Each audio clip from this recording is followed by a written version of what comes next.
ಈ ಸಿನಿಮಾ ಬಗ್ಗೆನೇ ಒಂದು ಲಾಸ್ಟ್ ಏನೋ ಒಂದು ಇಶ್ಯೂ ಆದಾಗ ಒಬ್ಬರು ಮಾತಾಡಿದರು. ಸಿನಿಮಾದಲ್ಲಿ ಅವರು ಕೂಡ ಆ್ಯಕ್ಟ್ ಮಾಡಿದ್ದಾರೆ.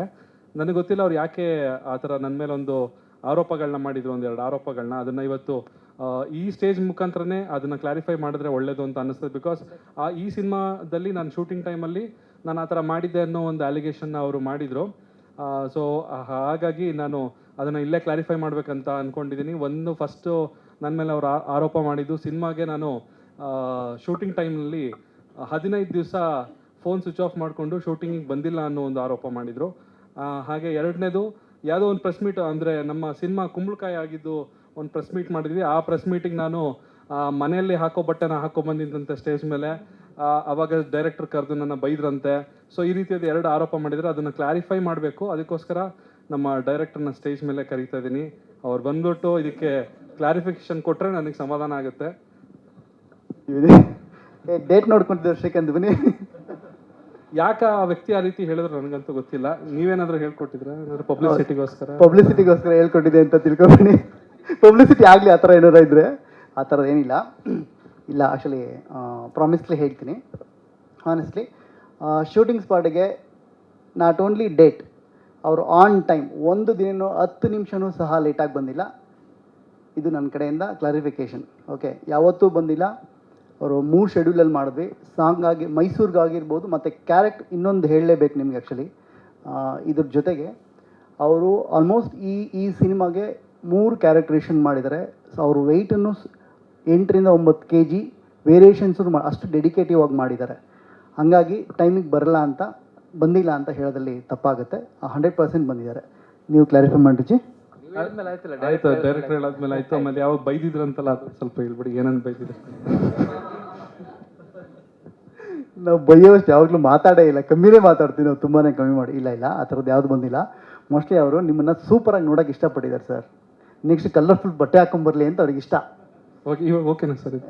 ಓಕೆ. ನೆಕ್ಸ್ಟ್ ನೀವು ಇನ್ನೂ ಅಂದರೆ ಪ್ರಶಾಂತ್ ಸರ್ಗೆ ಏನಂದರೆ ನಿಮ್ಮನ್ನು ಸಿಕ್ಕಾಬಡೆ ಬ್ಯೂಟಿಫುಲ್ ಆಗಿ ನೋಡೋಕೆ ಇಷ್ಟ. ನೀವು ಹೇಳಿ ಇನ್ನೂ ಒಳ್ಳೊಳ್ಳೆ ಬಟ್ಟೆ ಹಾಕೊಂಬರ್ತೀನಿ ಅಂತ ಪ್ರಾಮಿಸ್ ಮಾಡಿ ಈಗ ಪ್ರಶಾಂತ್ ಸರ್ಗೆ.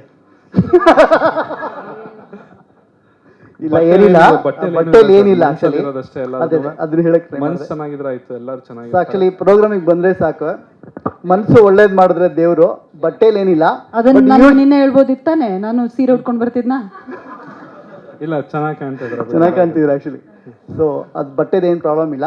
ಆನ್ ಟೈಮಿಗೆ ಬಂದಿದ್ದಾರೆ. ಸೊ ಚಂದನ್ ಸಿಕ್ಕಾಪಟ್ಟೆ ಸರ್ ಕೋಆಪರೇಟಿವ್ ಆಗಿದ್ದಾರೆ. ಬಿಕಾಸ್ ಆಫ್ ನಮಗೂ ತುಂಬ ಟೆನ್ಷನ್ಸ್ ಇದೆ ಇಲ್ಲಿಂದ ರಿಲೀಸ್ ಮಾಡೋದಕ್ಕೆ. ಪ್ರತಿದಿನ ಇಲ್ಲಿಂದ ನನಗೆ ಈ ಪ್ರೆಸ್ ಮೀಟ್ ಆದಮೇಲೆ ಕೂತ್ಕೊಂಡ್ರೆ ನನಗೆ ಅಲ್ಲಿ ಪುಕ್ಕು ಅನ್ನೋಕ್ಕೆ ಶುರುವಾಗಿದೆ, ಏನಾಗುತ್ತೆ ಏನು ಅಂತ. ಸೊ ನಾನು ಎಲ್ಲರೂ ಚಂದನ್ ಸರಿಗೆ ಏನಂದರೆ ಸೊ ಕೋಆಪರೇಟ್ ಮಾಡಿ ಅಂತ ಮತ್ತೆ ಕೇಳ್ಕೊತೀನಿ. ಖಂಡಿತವಾಗ್ಲೂ ಸಿನಿಮಾ ರಿಲೀಸ್ ಆಗೋವರೆಗೂ ನಾನು ನಿಮ್ಮ ಜೊತೆ ಇದ್ದೇ ಇರ್ತೀನಿ ಸರ್. ಮೈಸೂರಿಗೆ ಹೋಗ್ಬೇಡಿ ಸರ್. ಅಲ್ಲ, ಮನೆ ಮೈಸೂರಲ್ಲಿ ಖಂಡಿತವಾಗ್ಲೂ ಹೋಗ್ಲೇಬೇಕು. ಸೊ ಆದರೆ ಸಿನಿಮಾಗೆ ಪ್ರಮೋಷನ್ಸ್ ಏನಿದೆ ಅದಕ್ಕೆ ಖಂಡಿತವಾಗ್ಲೂ ನಾನು ಬಂದೇ ಬರ್ತೀನಿ. ಸಿನಿಮಾ ರಿಲೀಸ್ ಆಗೋವರೆಗೂ ನಾನು ಚಿತ್ರತಂಡದ ಜೊತೆ ಇದ್ದೇ ಇರ್ತೀನಿ.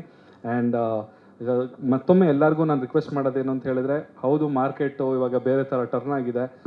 ಬಟ್ ಸ್ಟಿಲ್ ಸಿನಿಮಾ ತಂಡ ಉಳಿಬೇಕು ಅಂತ ಹೇಳಿದ್ರೆ ಎಲ್ಲರೂ ಥಿಯೇಟ್ರಿಗೆ ಬಂದು ಸಿನಿಮಾ ನೋಡಲೇಬೇಕು. ಈ ರೀತಿಯಾದಂಥ ಒಂದು ಅನುಭವ ಯಾವಾಗ ಆಗಿತ್ತು ಅಂತ ಹೇಳಿದ್ರೆ, ಹಲವಾರು ವರ್ಷಗಳ ಹಿಂದೆ ಈ ನಾಟಕ ಕಂಪ್ನಿಗಳಿತ್ತು. ಯಾವಾಗ ಸಿನಿಮಾ ತುಂಬ ಓವರ್ಟೇಕ್ ಮಾಡಿದ್ರು, ಆವಾಗ ನಾಟಕ ಕಂಪ್ನಿಗಳೆಲ್ಲ ಒಂದೊಂದೇ ಮುಚ್ತಾ ಬಂತು. ಸೊ ಹಾಗಾಗಿ ಆ ರೀತಿಯಾದಂಥ ಒಂದು ಪರಿಸ್ಥಿತಿ ಇವತ್ತು ಸಿನಿಮಾ ರಂಗಕ್ಕೂ ಕೂಡ ಬಂದಿದೆ. ಆದರೆ ಅದನ್ನು ತಡೆಯುವಂಥ ಶಕ್ತಿ ಇರೋದು ಆಡಿಯನ್ಸ್ ಕೈಲಿ ಮಾತ್ರ. ಕಲಾವಿದರನ್ನ ಉಳಿಸೋ ಒಂದು ಶಕ್ತಿ ಇರೋದು ಆಡಿಯನ್ಸ್ಗಳಿಗೆ ಮಾತ್ರ. ಕಲಾವಿದರು ಉಳಿಬೇಕು ಅಂತ ಹೇಳಿದ್ರೆ ನೀವು ಥಿಯೇಟ್ರಿಗೆ ಬಂದು ಸಿನಿಮಾ ನೋಡಬೇಕು. ನಮ್ಮೆಲ್ಲರಿಗೂ ಸಪೋರ್ಟ್ ಮಾಡಿ ಅಂತ ಕೇಳ್ಕೊಳ್ತಾ ನನ್ನ ಈ ಮಾತನ್ನ ಮುಗಿಸ್ತಾ ಇದ್ದೀನಿ. Thank you.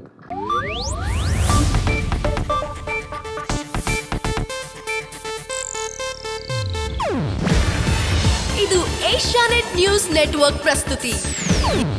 ನೀವು ನೋಡ್ತಿದ್ದೀರಾ ಏಷ್ಯಾನೆಟ್ ಸುವರ್ಣ ನ್ಯೂಸ್.